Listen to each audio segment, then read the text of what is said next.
지난 시간에 우리는 요셉의 삶을 통해서 하나님께서 이루시는 큰 구원에 대해서 나누었습니다. 하나님께서는 이스라엘을 구원하시기 위해서 요셉을 사용하시기로 계획하셨고, 요셉의 삶을 통해서 그 계획들을 하나하나 이루어 가셨습니다.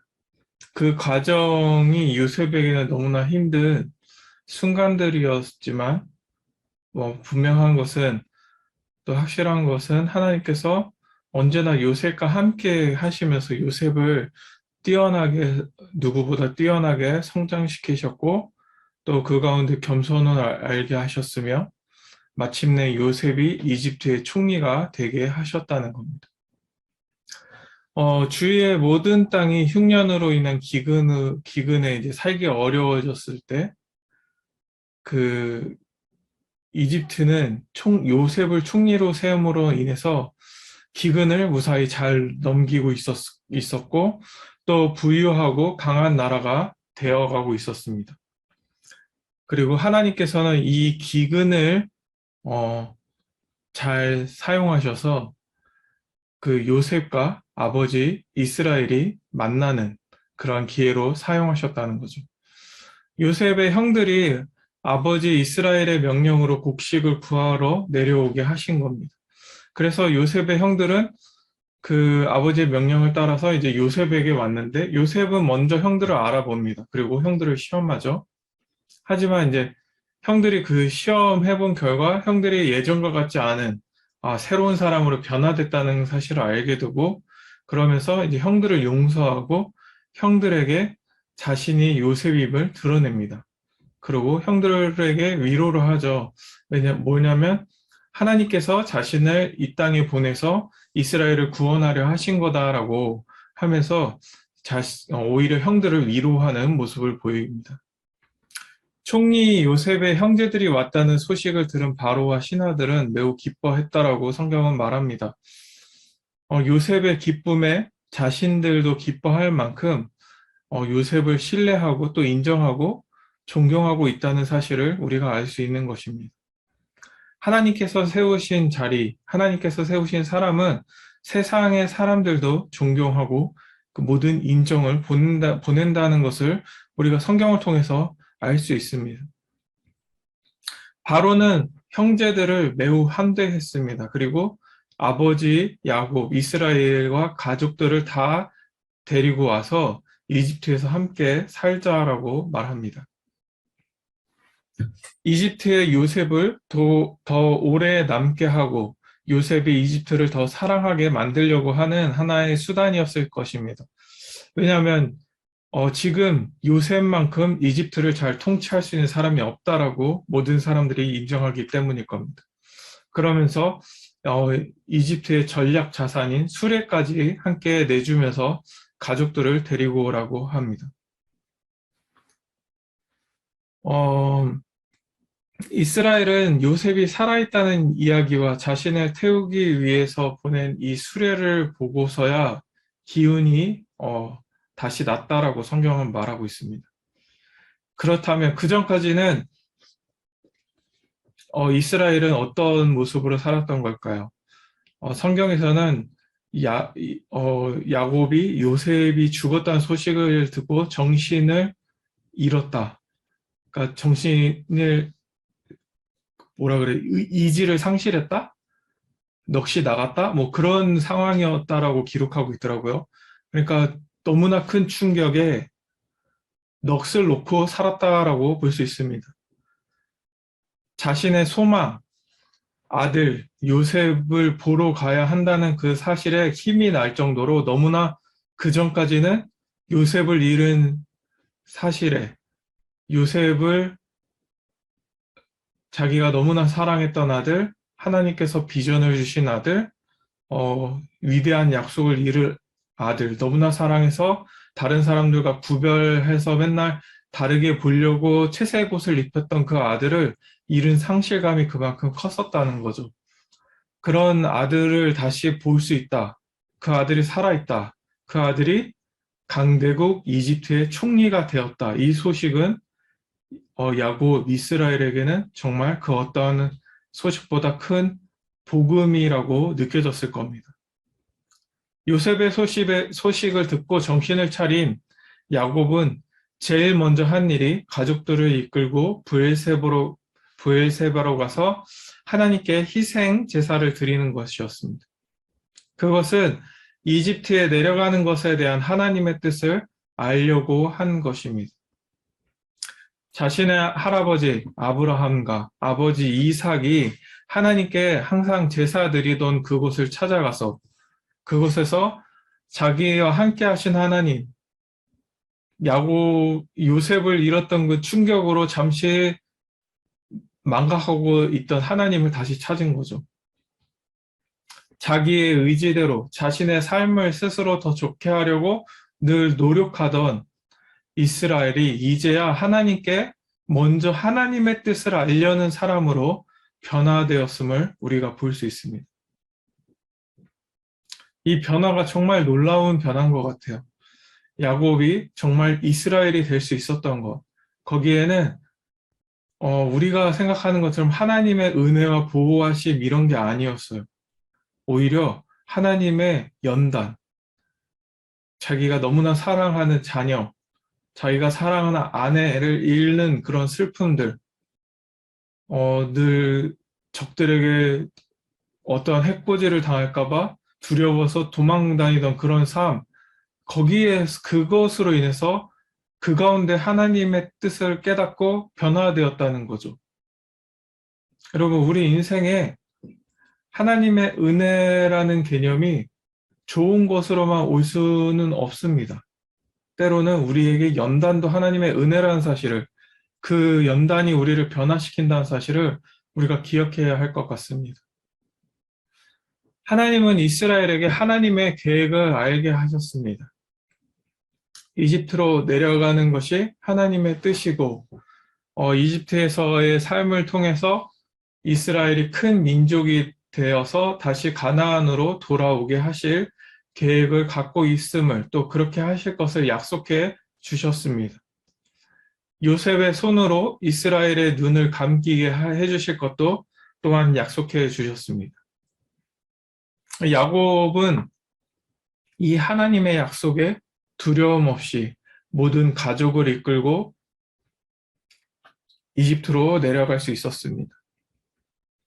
그렇게 고센 땅까지 내려가서 요셉을 부르죠.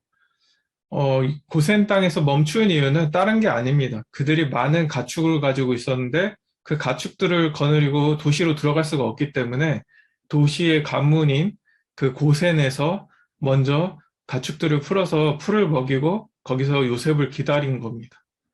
그런데 이 고센 땅이 하나님의 예비하심이었다는 거죠. 이집트 사람들과 같이 이집트의 도시들에서 살면 분명히 요셉네 가족 4명까지 다 해서 70명밖에 안 되는 이스라엘은 이집트에 흡수됐을 겁니다. 하지만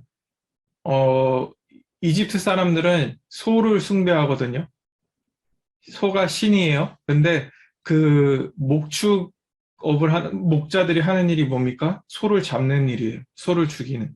그래서 이집트는 유목민족을 가증이 되게 싫어했습니다. 그렇기 때문에 이스라엘 가족이 이집트로 들어가 사는 것은 문화적으로 차이가 많은 그런 것을 느낄 수 있는 상황이었죠. 그래서 그들은 고센 땅에 남게 됩니다. 이게 하나님의 예비하심이었던 거예요. 그렇게 함으로써 이스라엘을 그대로 보존할 수 있었습니다. 바로 앞에 선 야곱, 이스라엘. 바로가 야곱을 만나죠. 어떻게 보면 430년 뒤에 모세와 바로가 만나는 그 모습을 우리가 또 한번 오마주처럼 기억해 볼 수 있는 내용인데요. 바로가 야곱에게, 이스라엘에게 나이를 묻습니다. 바로의 눈에도 이스라엘이 매우 나이가 많은 사람처럼 보였기 때문일 것입니다. 이스라엘은 자신의 나이가 130세이고 자신은 자신의 조상들보다 짧은 인생을 살았다라고 말합니다. 우리 조상들은 저보다 더 장수했습니다라고 말을 하는 거죠. 그러면서 뭐라고 합니까? 고달픈 인생을 살았다며 자신의 인생을 나그네 길이라고 표현합니다. 오늘 제목이 복을 줄 수 있는 나그네입니다. 여러분, 이 나그네 길, 내 인생이 나그네 길이라고 하는 이 표현이요, 구약에서 문학적으로 가장 아름다운 표현 중에 하나라고 뽑히고 있습니다. 왜냐하면 이것만큼 우리의 인생을 잘 표현한 말이 없기 때문입니다. 여러분, 이스라엘, 야곱이 어떤 사람이었습니까? 자신의 수고로, 자신이 의도한 것은 반드시 이루고 취한 사람이었습니다.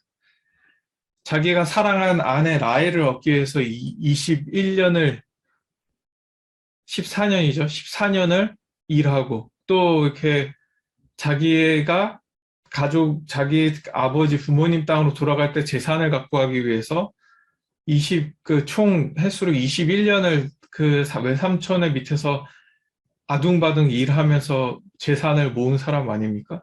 근데 그 과정 중에서도 자기에게 이롭게 하려고 온갖 수단을 다 썼던 사람이라는 거죠. 그런 사람, 자기 삶의 주인이 자신이라고 믿으며 매우 진취적이고 도전적이고 또 때로는 한없이 비굴하며 또 자신만을 생각하던 사람, 그 야곱, 이 야곱이었다는 거죠. 그런 야곱이 자신을 나그네라고 말하고 있습니다. 여러분, 나그네가 자기 것이 있나요? 몸에 지닌 것밖에 없습니다. 나그네는요, 정처 없이 떠돌아다니는 사람, 이 땅에서, 이 세상에서 자신의 것이 없이 그저 이리 갔다 저리 갔다 하는 그런 인생이 바로 나그네라는 겁니다. 야곱의 지난 삶의 모습과는 너무나도 다른 삶입니다. 이 고백은 엄청난 변화가 있었다는 거예요. 오랜 인생을 산 노인의 지혜로서 자신의 인생을 곱씹어 보니 이 세상에서의 삶이 나그네였다는 사실을 깨닫게 된 것입니다.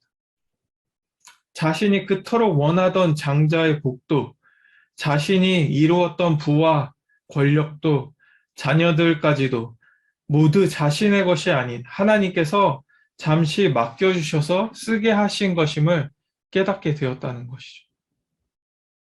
여러분, 우리도 똑같아요. 우리의 인생도, 이 세상에서의 우리의 삶도 나그네입니다. 나그네. 우리가 지금 누리고 있는 모든 것, 우리가 열심히 수고해서 노력해서 우리가 재테크 잘해서 우리가 누리고 있는 것이라고 생각할 수 있겠지만 그게 아니라는 거예요. 하나님이, 주인이신 하나님이 우리에게 잠시 누리게 허락하신 거라는 사실을 절대 잊지 마십시오. 이 세상은 우리의 집이 아니라고 하는 그 찬양처럼 우리가 영원히 거할 곳, 마지막에 우리가 돌아가서 우리가 영원히 거할 곳은 하나님 품임을 기억하시기 바랍니다. 우리의 인생길은 나그네 길입니다.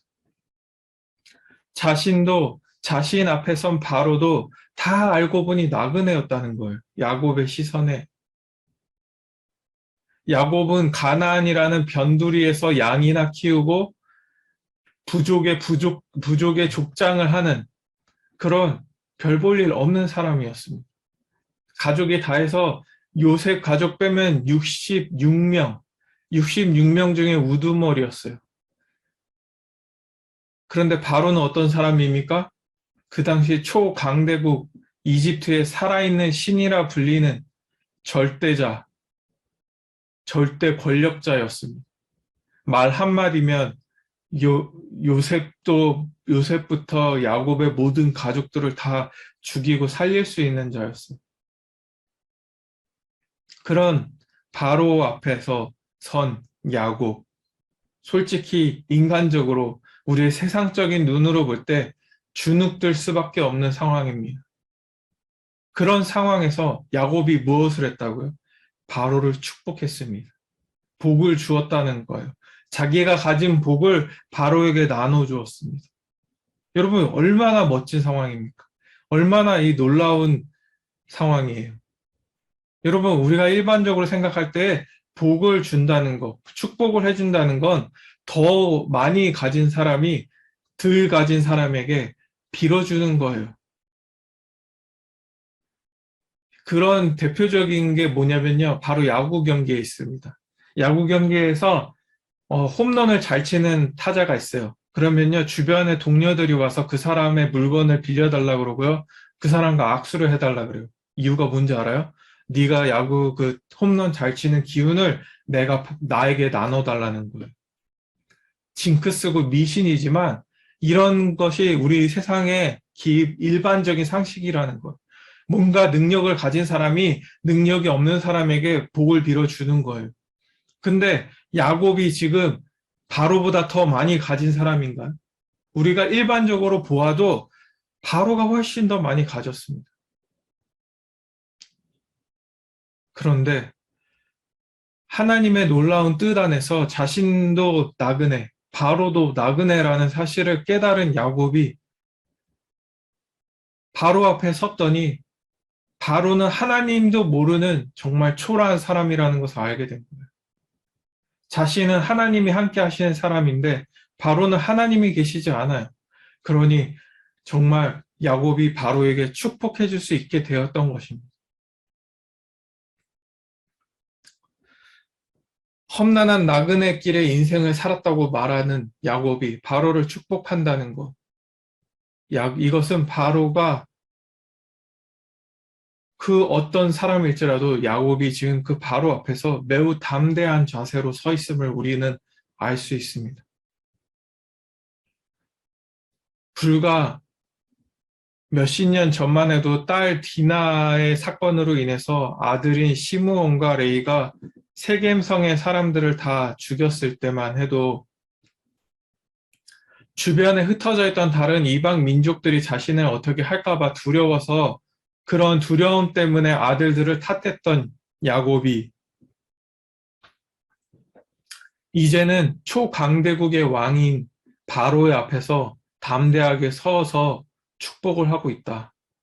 이것은 하나님의 은혜라는 거죠. 자신도 나그네, 바로도 나그네, 누리는 모든 것이 다 하나님의 것이라는 것을 알기 때문에 감히 할 수 있었던 행동이라는 것입니다. 우리말에 보리쌀 서말만 있어도 처가살이 하지 않는다라는 말이 있습니다. 이 말은 처가에서 살기 싫다는 말이 아니라 남의 집에서 눈치 보며 살고 싶지 않다는 것을 표현한 말이죠. 비록 요셉이 총리로 있다 하여도 이스라엘에게 이집트에서 산다는 것은 영원히 남의 나라에서 사는 것이었습니다. 이집트와 이스라엘의 서로 다름, 문화의 차이, 종교의 다름, 이러한 것들은요, 살면서 항상 뼈저리게 느껴야 하는 것입니다.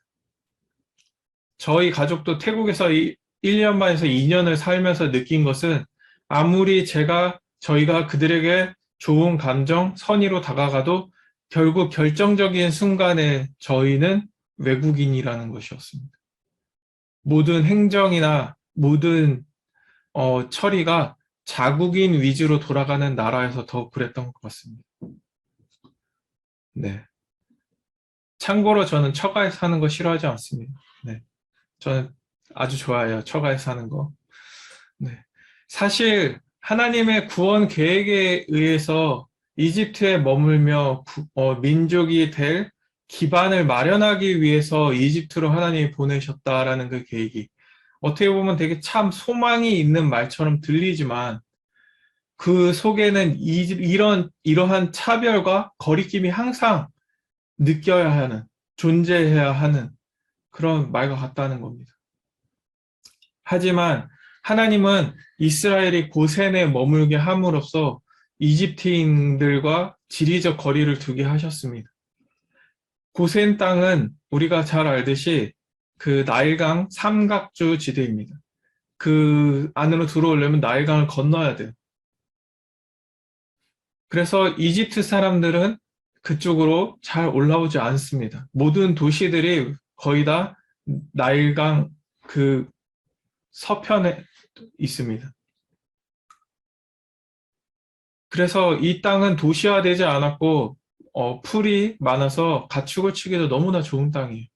그러니까 이 땅에서 이스라엘이 머물게 한다? 이거는 그냥 상식적으로도 당연한 것이었습니다. 그래서 바로가 그 땅을 이스라엘에게 주죠.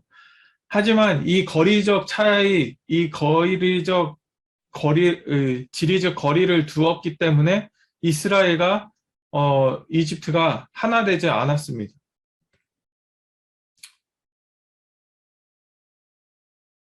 그렇게 하나님께서 그들을 지키셨고, 또 한 가지 야곱이 바로에게 복을 빌어주는 모습, 축복하는 모습, 당당하게 서서 야곱이 바로를 축복했다.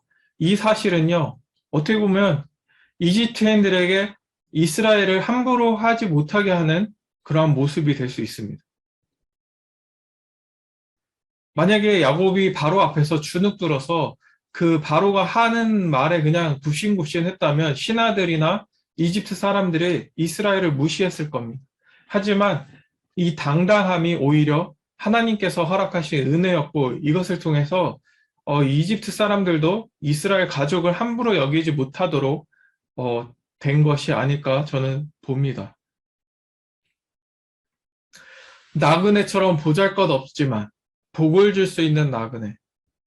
얼마나 멋지고 동경할 수 있는 모습일까요? 세상의 모든 것에 초연한 것 같은 그런 모습. 우리의 나그네 삶이라면 우리의 모습이 이런 모습이 되었으면 저는 좋겠습니다. 우리는 모두가 야곱의 고백처럼 나그네길의 인생을 사는 자들입니다. 우리가 지금 내 것이라고 움켜쥐고 있는 모든 것이 사실은 내 것이 아닌 주인이신 하나님께서 잠시 맡기신 것들입니다. 야곱은 이 사실을 요셉을 잃은 뒤에야 깨달을 수 있었을 것입니다. 자신이 제일 사랑하는 아들, 그래서 누구에게도 함부로 여김을 받게 하지 않으려 했던 그 아들, 구별지으려고 채색 옷을 입혔던 아들, 그 아들 요셉을 잃자 그동안 자신이 그토록 가지려고 움켜쥐려고 했던 모든 것이 자신의 것이 될 수 없음을 정말 깨달았을 겁니다.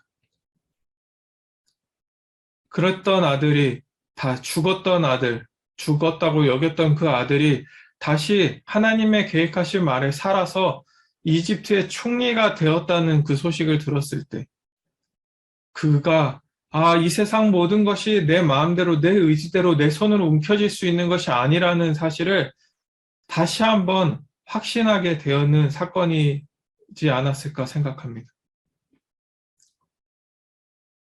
요셉의 삶을 하나님께서 이끄셨구나. 요셉을 하나님께서 하나님의 뜻대로 사용하셨구나 라는 것을 알게 되면서 이 세상의 모든 것은 내 뜻, 내 의지, 내 노력으로 되는 것이 아니구나. 하나님께서 원하시는 대로 되는 것이구나 라고 깨달았다는 것입니다. 여러분, 이 세상에서 나의 것은 없습니다. 다 하나님의 것입니다. 내 계획대로 되는 것은 없습니다. 하나님의 계획으로 됩니다. 하나님의 은혜로 되는 것입니다. 내 노력으로 되는 것이 아닙니다. 사랑하는 성도 여러분, 성경은 우리의 삶이 나그네길이라고 말하고 있습니다. 우리가 살고 있는 이 세상은 우리가 영원히 머물 집도 아니요, 우리가 가지고 있는 것이 영원히 우리의 것이 아니라는 것입니다. 그렇다면 기왕 나그네 인생을 살 것이라면 우리가 야곱처럼 모두 복을 줄 수 있는 그러한 삶을 사는 것은 어떨까요? 우리의 이웃들에게, 우리의 주변에 있는 사람들에게 하나님의 복을 빌어줄 수 있는 사람. 그래서 하나님을 믿진 않지만 문제가 있을 때마다 우리에게 와서 기도 부탁을 하고 우리에게 하나님의 뜻이 어디에 있는지 물어볼 수 있는 것. 우리가 점쟁이들처럼 점을 쳐주는 것이 아니라 이럴 때는 어떻게 하는 게 하나님이 원하시는 겁니까? 하였을 때 우리가 성경을 가지고 그들에게 하나님은 이렇게 말씀하셨는데 하나님의 뜻은 이런 걸 겁니다 라고 말해줄 수 있는 그런 사람들이 되는 것은 어떨까요? 세상의 사람들에게 복을 줄 수 있고 위로를 줄 수 있고 축복의 말을 할 수 있는 그런 우리가 되었으면 좋겠습니다.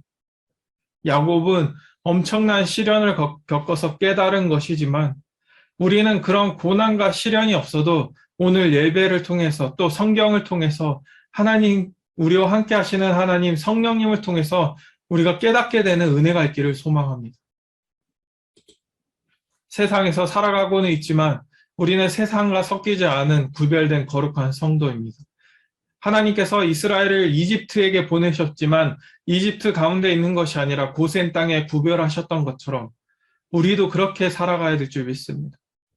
우리에게는 세상의 사람들과 다른 가치관을 허락하셨습니다. 하나님을 기준으로 하는, 성경을 기준으로 하는 그 가치관으로 우리는 세상과 다르게 살아야 합니다. 세상 사람들처럼 비교해서 더 가지려고 하는 것이 아니라 그러한 비교할 필요가 없게 우리는 세상에 위축되는 것이 아니라 당당하게 오히려 우리가 가진 것으로 하나님의 이름으로 하나님의 복을 줄 수 있는 자들이 되어야 할 줄 믿습니다. 그렇게 당당하게 세상을 향해서 거룩하신 하나님의 복을 빌어줄 수 있는 우리가 되게 원합니다. 하나님께서 우리에게 그런 권한을 주셨고 우리에게 그런 복을 주셨습니다. 창세기에 우리에게 하나님께서 세상에 복이 될 것이라고 약속하셨습니다. 그 말은 우리가 세상에 복을 줄 수 있는 자들이라는 겁니다. 비록 우리는 나그네의 삶을 살고 있지만 세상의 사람들은 자신들이 주인이라고 여기고 그것들을 주인처럼 쓰고 누리고 있지만 우리는 그렇지 않습니다. 우리는 그렇지 않은 나그네입니다. 하지만 우리에겐 하나님의 복이 있다는 겁니다. 이 복을 당당하게 빌어주시기 바랍니다. 축복하시기 바랍니다. 가정에서, 회사에서, 교회에서, 우리의 공동체에서 복을 빌어주는, 복을 주는 저와 여러분이 되기를 소망합니다. 우리 모두가 하나님을 믿고 의지함으로 복을 줄 수 있는 나그네가 되기를 예수 그리스도의 이름으로 축복합니다.